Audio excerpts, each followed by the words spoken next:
dosennya di depan Angga tuh ada dosennya, ada dosen pembimbingnya. Cuman Angga sendiri seorang aja katanya. Iya, jadi dan mungkin hanya kita yang satu orang di sini pada saat pengujian itu. Iya, gitu. menarik.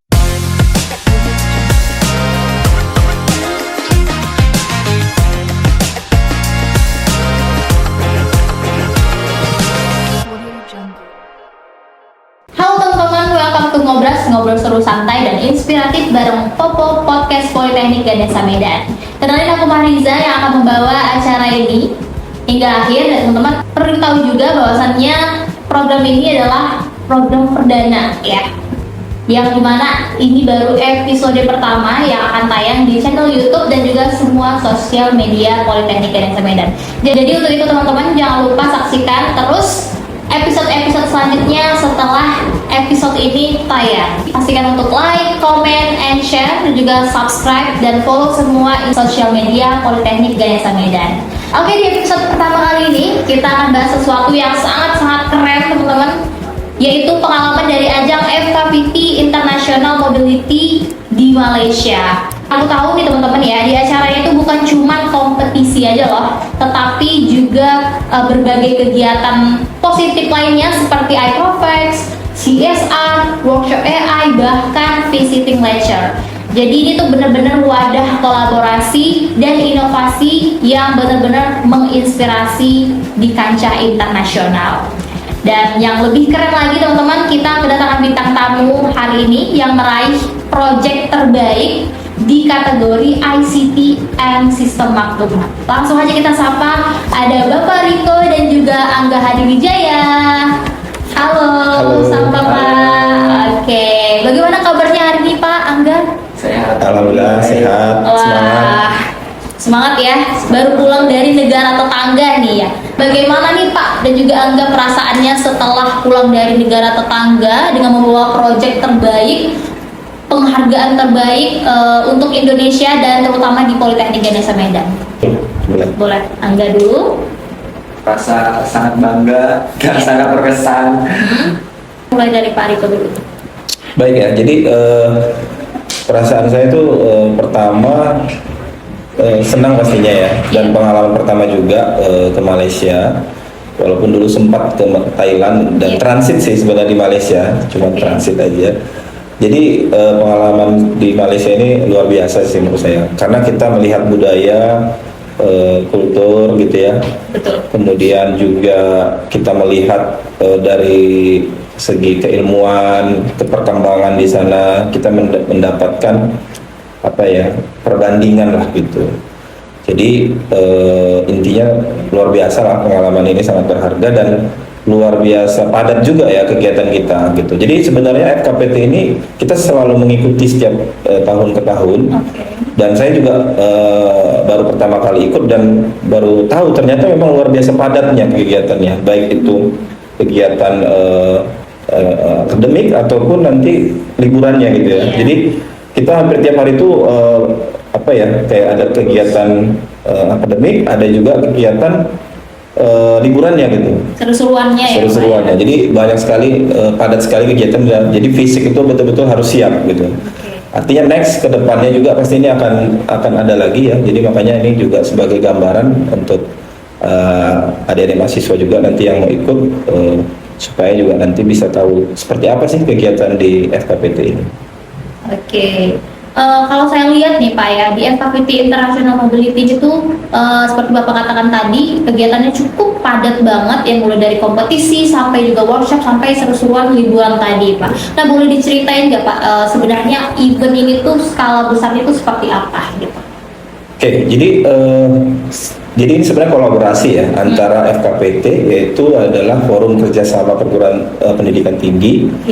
Dan juga perguruan di Malaysia gitu ya. Jadi salah satunya itu adalah Politeknik Tuanku Syekh Rajuddin ya.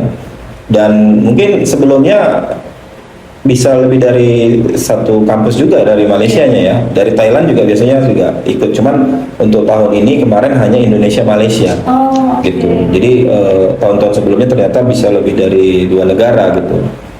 Nah, jadi memang acara ini cukup besar Dan ya alhamdulillah kita bisa bergabung dari sekian banyak kampus dari Sumatera Utara ya, bahkan dari Aceh juga kemarin ada ikut. Jadi alhamdulillah kita selalu aktif untuk mengikuti kegiatan tersebut. Oke, dari semua rangkaian kegiatan tersebut Pak ya, akhirnya Bapak dan Angga itu bisa sampai di titik mendapatkan proyek terbaik ya, betul ya Pak ya? Ya. Itu bagaimana sih rasanya Pak seketika ketika mendapatkan penghargaan proyek terbaik itu? Oke, jadi di salah satu kegiatan dari IPROPEX kemarin ya, jadi IPROPEX itu adalah pameran dan perlombaan ya untuk produk. Jadi itu ada kategori gitu, ada beberapa kategori, ada kewirausahaan, ada automation, teknologi, kemudian juga ada ICT. Nah kita mengikuti yang ICT. Oke. Nah terus terang karena pengalaman pertama kita juga tidak menyangka ya kita mendapatkan kandidat penghargaan proyek terbaik, karena memang kita lihat juga pesertanya cukup banyak dan banyak variasi ya dari teknologi yang dilombakan. Tapi itu tadi kita memang sudah mempersiapkan ide yang kita rasa ini cukup penting saat ini, yaitu adalah terkait mengenai anak-anak gitu ya, terkait pembulian, terkait kekerasan anak gitu. Dan kita melihat Malaysia itu sangat memperhatikan itu gitu. Jadi sangat cocok nih gitu. Ide kita kemarin kita lombakan itu sangat pas sekali, karena kemarin kita ke KL ya, jalan-jalan ke KL itu kita lihat naik LRT aja itu satu gerbong untuk wanita khusus gitu. Jadi pisah gitu ya. Jadi Malaysia itu sangat memperhatikan itu ya, kepentingan-kepentingan perempuan, anak-anak gitu. Jadi mungkin itu ide kita itu ya nomor satu yang menjadi poin penting kenapa kita bisa mendapatkan yang terbaik gitu. Dan juga memang teknologi yang kita pilih juga yang terkini gitu. Jadi kita memanfaatkan AI ya di dalam sistem yang kita bangun. Jadi komentar dari juri kemarin juga gitu ya, terkejut karena memang Ada AI. sudah bisa menerapkan AI gitu di dalam sistem yang kita bangun. Oke, luar biasa sekali ya Pak ya. Mungkin kalau nggak salah proyeknya itu tentang Smart KLA ya Pak, betul ya Pak? AI yang based monitoring untuk child friendly cities. Nah, boleh dijelasin nggak Pak? Itu sebenarnya sistemnya ngapain aja sih? Gitu. Oke, jadi pertama saya sedikit jelaskan dulu KLA ya, itu kepanjangan dari Kota Layak Anak. Jadi itu adalah konsep ya pembangunan satu daerah yang harus memperhatikan hak-hak terpenuhi secara menyeluruh gitu ya, seperti kesehatan, pendidikan, keamanan gitu ya untuk anak-anak. Ya. Jadi kita bahas di Kota Medan gitu. Jadi Kota Medan ini memiliki predikat menengah gitu ya untuk Kota Layak Anak. Nah, jadi kita berharap dengan penelitian ini atau judul kita ini sebenarnya salah satu bagian dari KLA, bukan secara menyeluruh. Jadi mungkin agak panjang ya kalau saya jelaskan, cuman intinya yang kita buat ini adalah salah satu fitur yang membantu di bidang pendidikan. Jadi nanti semua sekolah di Kota Medan itu akan bisa mengakses ya sistem kita dan memberikan laporan. Jadi misalnya ada anak sekolah dia mengalami pembulian, dia bisa melapor langsung dengan scan QR code, dia langsung bisa mengirim dan dibalas oleh AI agent kita gitu. Nanti AI agent kita yang akan menganalisa gitu. Dia akan mewawancarai bagaimana peristiwanya dan bahkan bisa dikirimkan foto bukti juga gitu. Nanti si AI yang akan menganalisa dan menyimpulkan gitu kejadian itu klasifikasi apa, apakah kekerasan, apakah masalah kesehatan dan sebagainya. Jadi seperti itulah gambaran dari sistem Smart KLA yang kita buat gitu. Wow, luar biasa sekali ya teman-teman ya.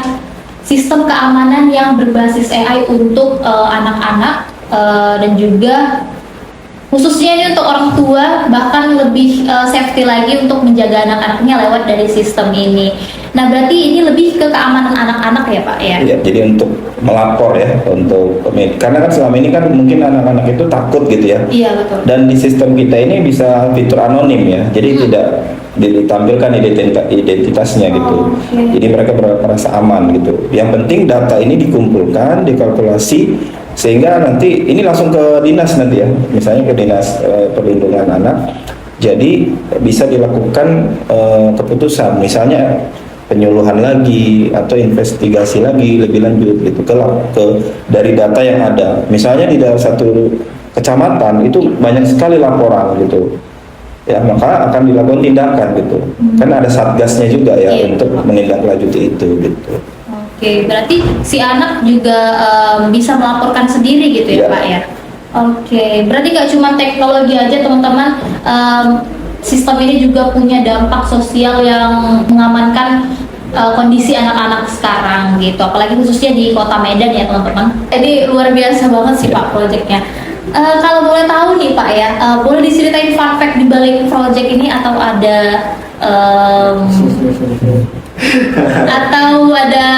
apa ya, fakta menarik atau fakta unik di balik proyek yang luar biasa ini? Mungkin Angga bisa ceritain yang pengalaman menariknya gitu. Ide itu muncul sebelum kami berangkat sekitar 5 sampai seminggu sebelum berangkat itu ide itu muncul. Wow. Nah, jadi pada saat ini itu muncul kami langsung diskusi tuh ya kan dengan Pak Riko juga di Mangprov juga kami. Terus diskusi barulah kami tetapkan apa yang mau kami buat di proyek itu.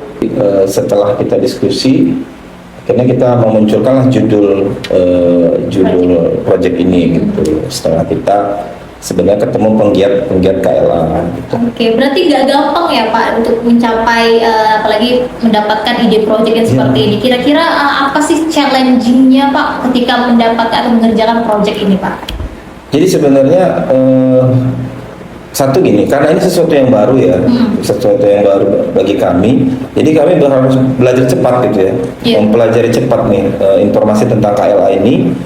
Cuman kan sekarang dengan dengan AI tadi kita juga bisa lebih cepat belajar ya. Betul. Jadi dengan kita bantuan AI kita juga cepat mempelajari sebenarnya KLA ini apa. Walaupun kita juga punya sumber-sumber data juga yang diberikan oleh para penggiat. Dan kesulitannya sebenarnya itu sih memahaminya ya, karena dalam waktu singkat kita harus memahami konsep KLA dan mencari masalahnya dan juga memunculkan solusinya gitu dalam waktu yang singkat gitu.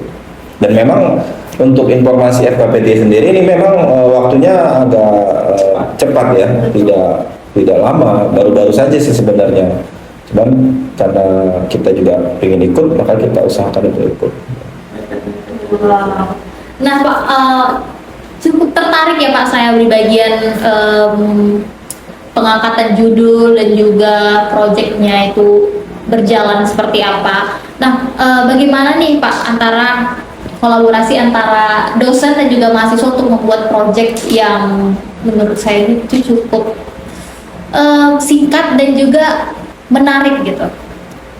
Oke, jadi intinya kalau mungkin saya sebagai pembimbing ya, otomatis pasti saya juga lebih mengarahkan ke konsepnya dulu ya. Kita konsepnya dulu, nanti dari Angga, dari ilmu yang sudah dipelajari di Politeknik Ganesha Medan, itulah yang kita coba terapkan gitu ya, dari segi pemrograman, dari segi infrastruktur dan sebagainya. Jadi kalau saya mungkin lebih ke konsep, pematangan konsep, nanti dalam pengerjaan itu nanti Angga gitu, yang lebih dominannya gitu.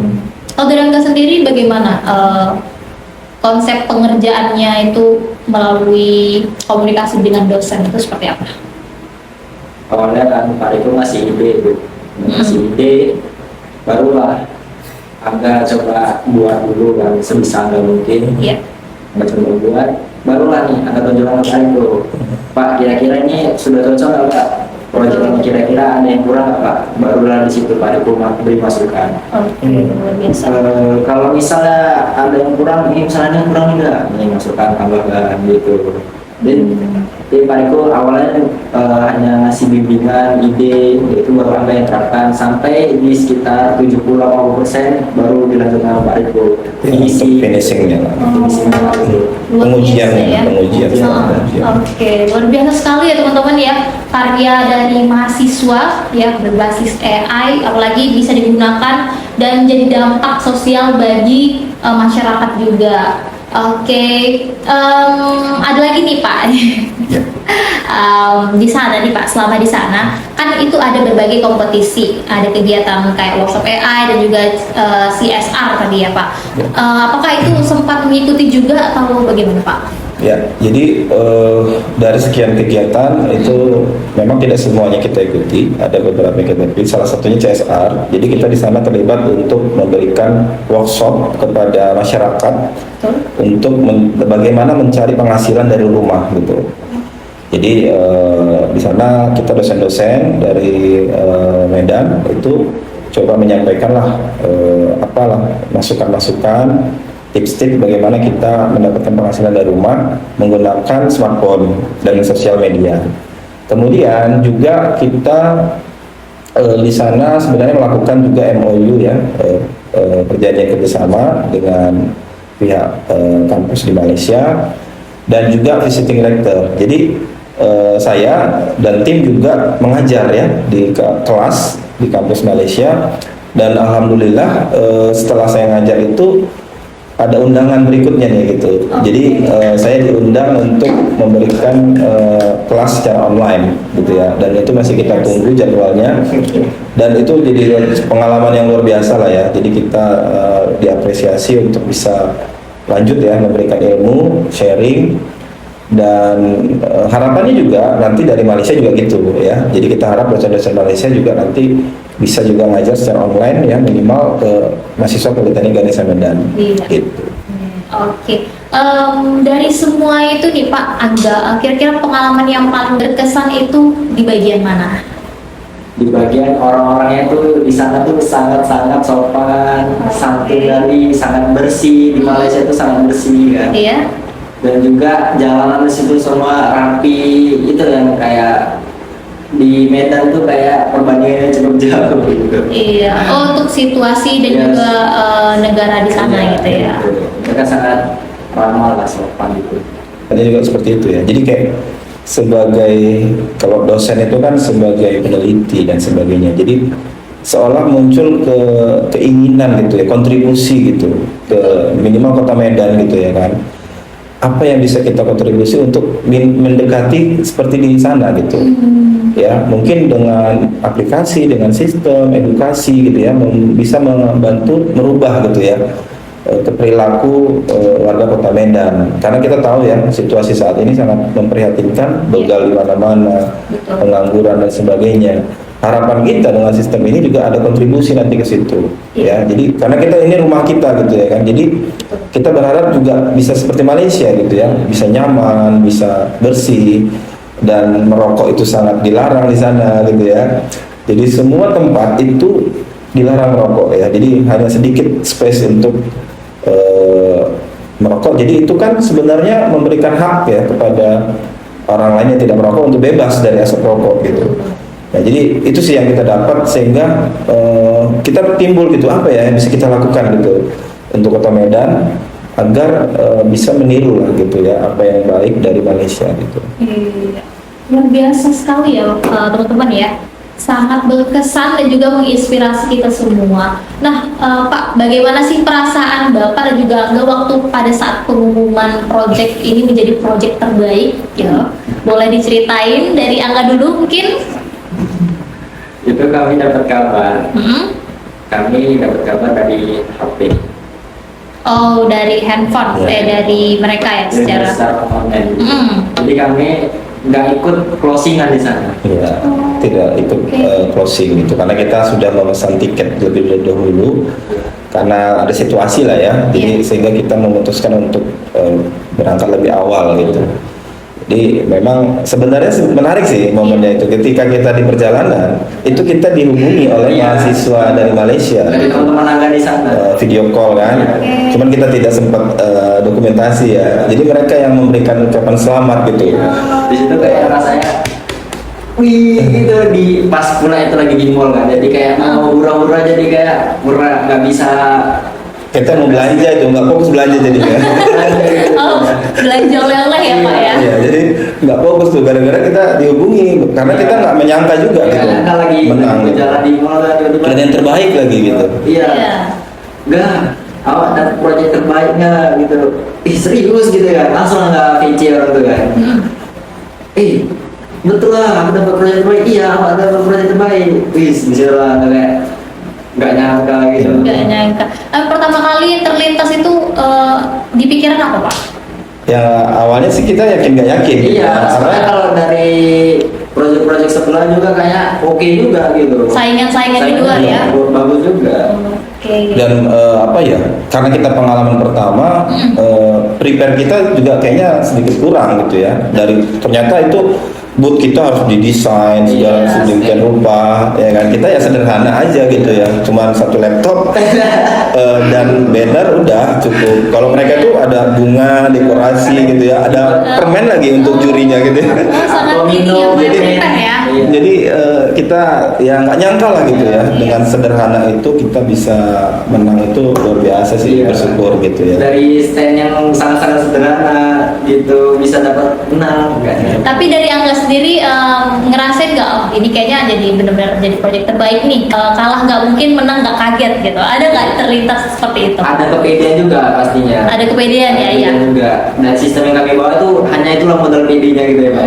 Kalau dari stand itu kayak kurang gitu juga dari cara penyampaian Angga kan Angga bahasa Malaya kurang juga bahasa Inggris kurang jadi kayaknya juri pun ini gak ada prepare-nya sama Maksudnya jadi kayak mungkin tapi kan gitu ya biasa penguji itu kan dia menunjukkan ekspresi yang ya tahulah kita ya jadi mungkin itu cara mereka untuk nge-pressure gitu ya untuk memberikan tekanan ya alhamdulillah tetap Angga bisa jawab kan gitu ya dan akhirnya juga dapat yang terbaik kan gitu ya gitu. Betul, luar biasa sekali teman-teman ya. Saya membayangkan Angga untuk presentasi gitu ya, apalagi ada dua juri. di dua langsung juri ya, internasional gitu ya. langsung di kancah internasional teman-teman tidak bisa dibayangkan deg-degannya seperti apa Angga waktu itu. Nah dari Angga sendiri bagaimana sih tips dan trik cara Angga belajar gitu ya? Mungkin teman-teman yang lain penasaran nih bagaimana Angga belajar selama ini gitu. Kalau dari Angga sih pertama ya, itu langkah pertama tuh Angga tentukan dulu tujuan Angga. Goals-nya berarti ya Goals-nya, tujuannya. Pasti. Sudah menentukan tujuan Angga mau kemana, Betul. baru kita bisa tahu nih apa yang harus kita pelajari. Iya. Gitu. Berarti nggak kesana kemari ya dia nggak. Tuh. Jadi kita harus satu arah dulu gitu. Dia fokus ke satu Ya. arah. Tentukan dulu tujuannya, baru kita bisa tahu apa yang mau kita pelajari. Nah, cara belajar itu gimana? Mulai dari jangan skip fundamental. Oke. Nah, kita banyak dari teman-teman Angga belajar tuh gunakan AI. Sebenarnya nggak salah, nggak ada yang salah belajar gunakan AI. Betul. Tapi gimana sih cara kita belajar gunakan AI itu dengan cara yang benar gitu? Jadi bukan mulai dari bagaimana cara buat ini, tapi apa yang dimaksud dengan ini. Nah, pada saat kita sudah mengumpulkan materi kita, itu barulah kita tahu bagaimana cara membuat ini. Jadi mulai dari jangan dari AI dulu ya kalau untuk belajar itu baca dokumentasi juga harus sering Programming ya. Iya kalau ini kalau konteksnya programming ya harus sering-sering baca dokumentasi gitu dan juga disempatkan juga pastinya nonton YouTube juga tutorial. Berarti Angga selama otodidak ya berarti ya tadi. Nggak ada les sama sekali atau apa?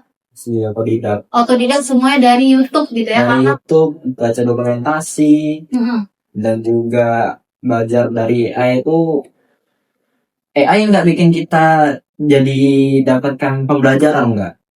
Pengalamannya itu kayaknya kurang kalau misalnya kita fondasi kita kan. Kita nggak ada fondasi gitu. Kita belajar langsung dari AI. Goyang gitu sih. gitu. Ya kalau dari Angga kayak gitu sih cara ngebaca itu Angga nggak bakal belajar itu langsung dari angka fundamental. Iya.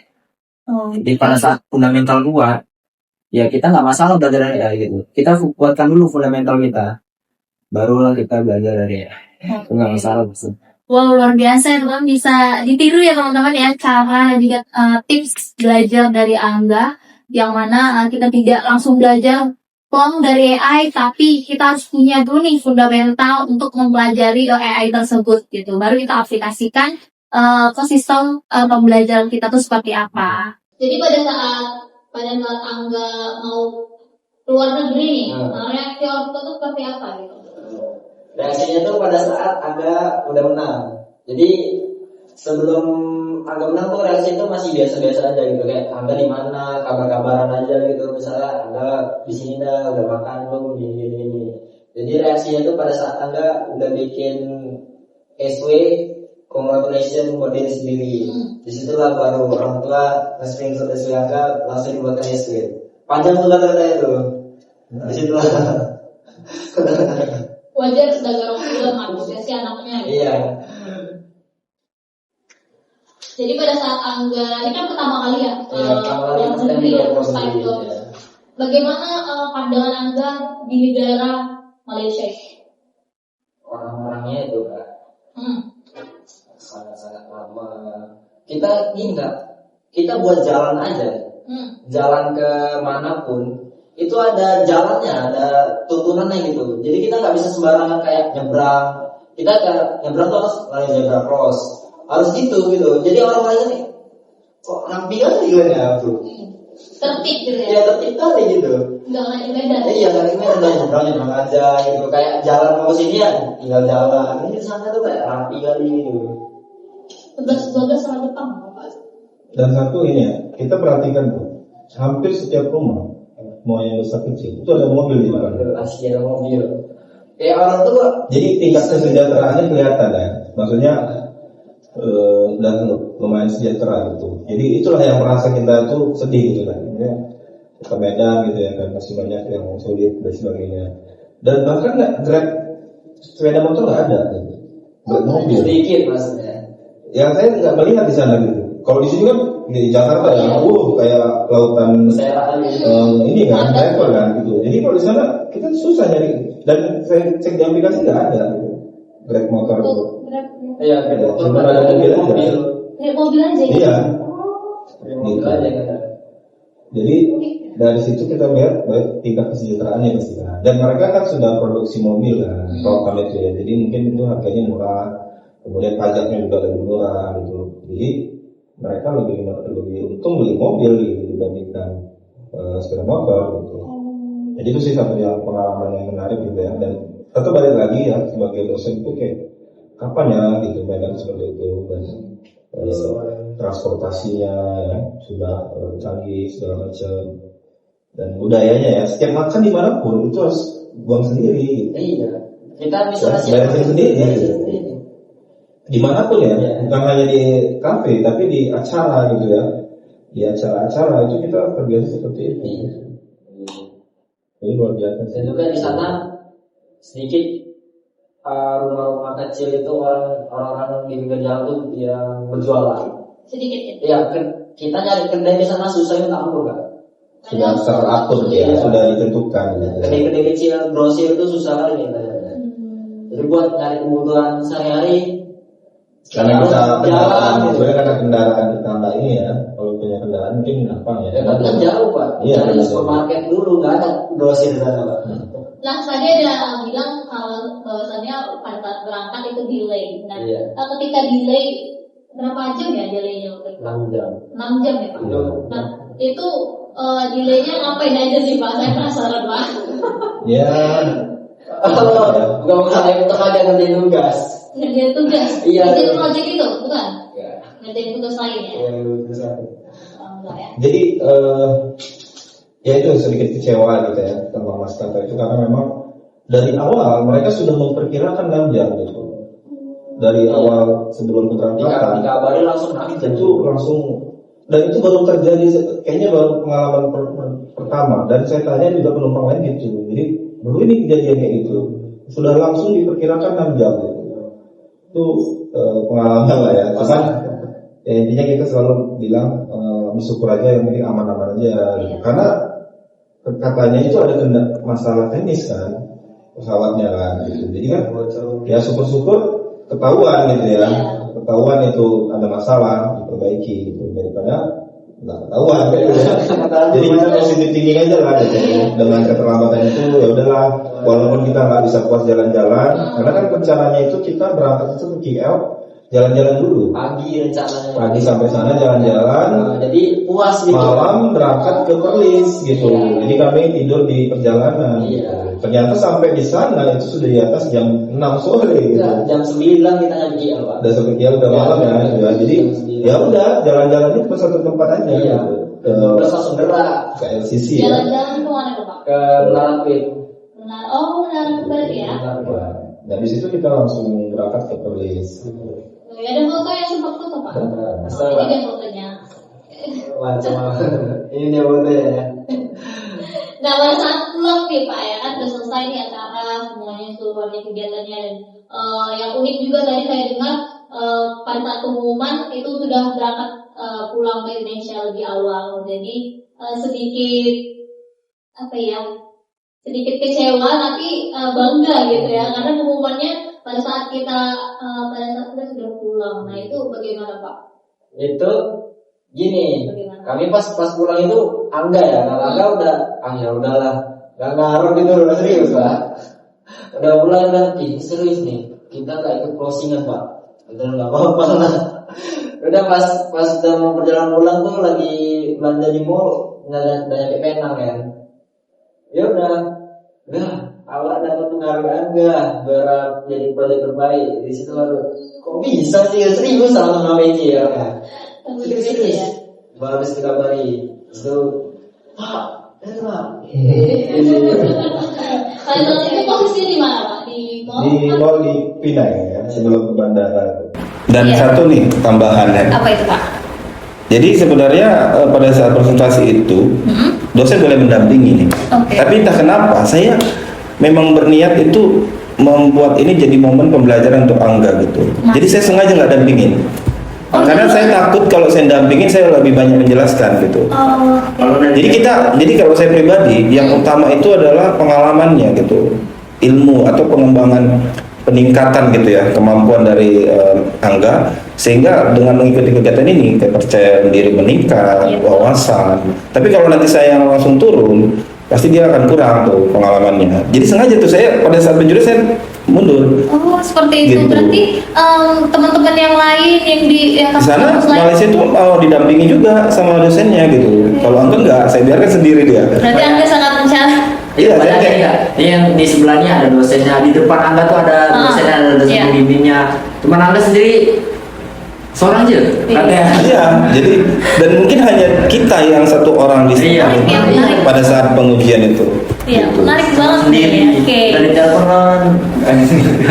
Jadi karena sengaja saya memang gitu kayak ngasih ini kesempatan nih. Kalau enggak nanti pasti saya akan jelasin semua kan. Iya. Pasti saya akan enggak sabar untuk bisa menjelaskan. Jadi saya bilang sama Angga sebenarnya itu sengaja supaya Angga terpaksa untuk bisa menghadapi itu gitu. Jadi disitulah nanti akan ada pengalaman berharga gitu. Oh jadi kedepannya sudah tidak takut lagi gitu menghadapi kompetisi internasional itu udah tidak takut lagi. Dan memang ya koreksinya adalah bahasa asing ya. Jadi kita benar-benar untuk para mahasiswa harap ditingkatkan lagi lah ya bahasa asingnya. Karena untuk di Malaysia kan enak tuh bahasanya ya, masih bahasa Melayu. Cuman kalau nanti kita ke Thailand gitu ya, mungkin negara-negara lain itu wajib bahasa Inggris gitu. Jadi itu yang mungkin memang harus dipersiapkan. Gitu. Oke, baik Pak. Menurut Bapak dan juga Angga nih, kenapa sih penting mahasiswa untuk ikut event nasional dan juga bahkan internasional yang seperti ini? Mungkin dari Angga dulu ya Pak. Nambah wawasan kali sih juga.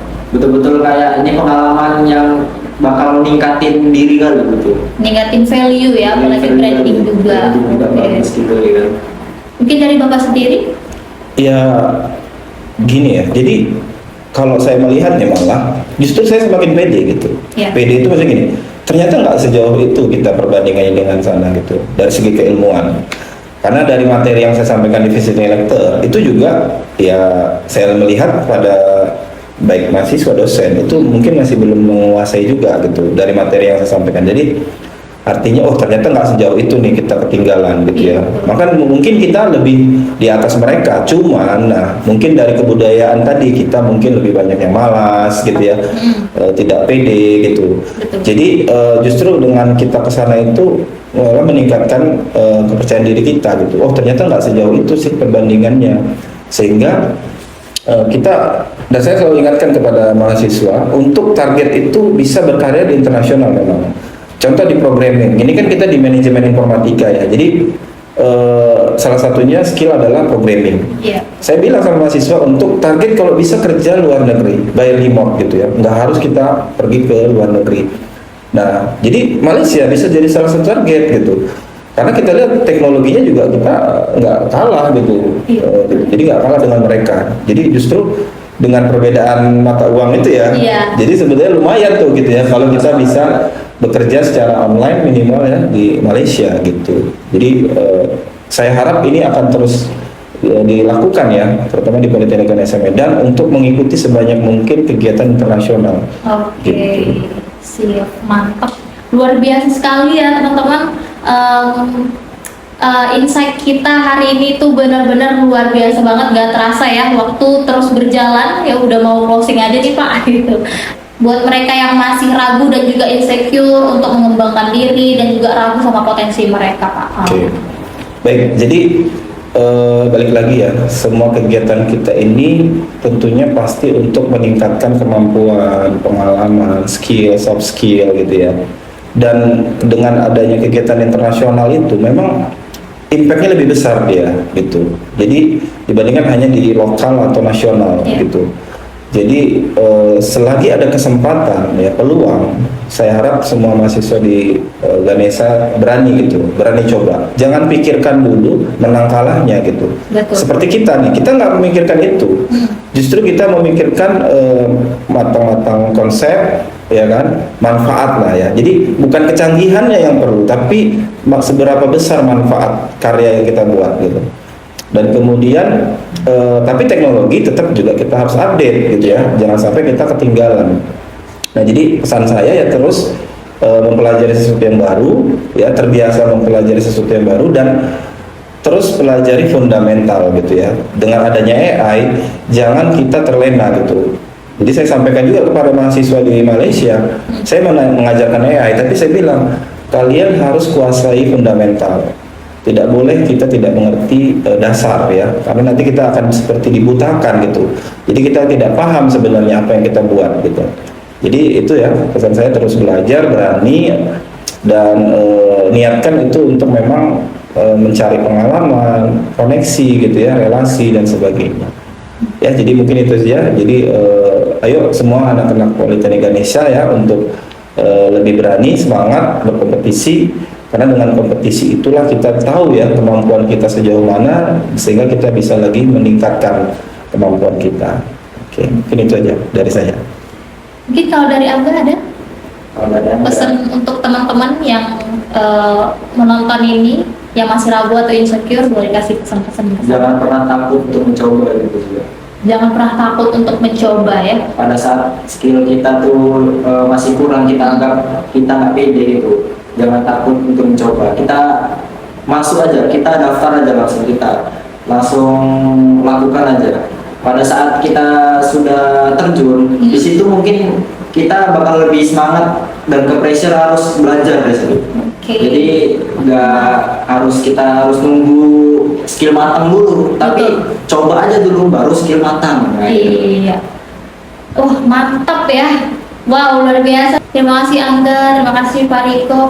Dari cerita hari ini teman-teman kita bisa lihat bahwa kesempatan itu selalu ada ya teman-teman. Tinggal kitanya aja ini Pak ya, untuk berani nggak mengambil kesempatan itu untuk menjadi langkah pertama. Karena pun orang-orang yang di luar sana justru ketika mereka belum ada ilmu, justru mereka semakin banyak belajar ya, seperti saya gitu kan. Saya terus belajar walaupun masih banyak kesalahan dan saya evaluasi terus.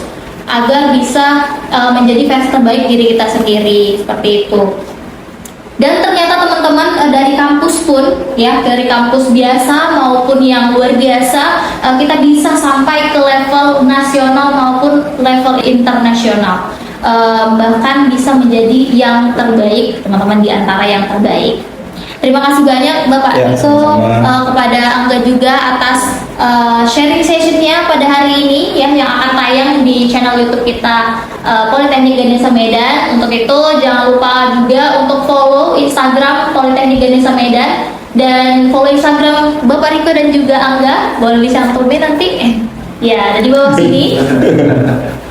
Oke, aku Fariza pamit undur diri. Terima kasih banyak sudah menonton sampai akhir. Jangan lupa untuk like, comment, and share, dan follow sosial media Instagram, Facebook, dan juga TikTok Politeknik Ganesha Medan. Dan sampai jumpa di episode selanjutnya. Bye bye. Terima kasih.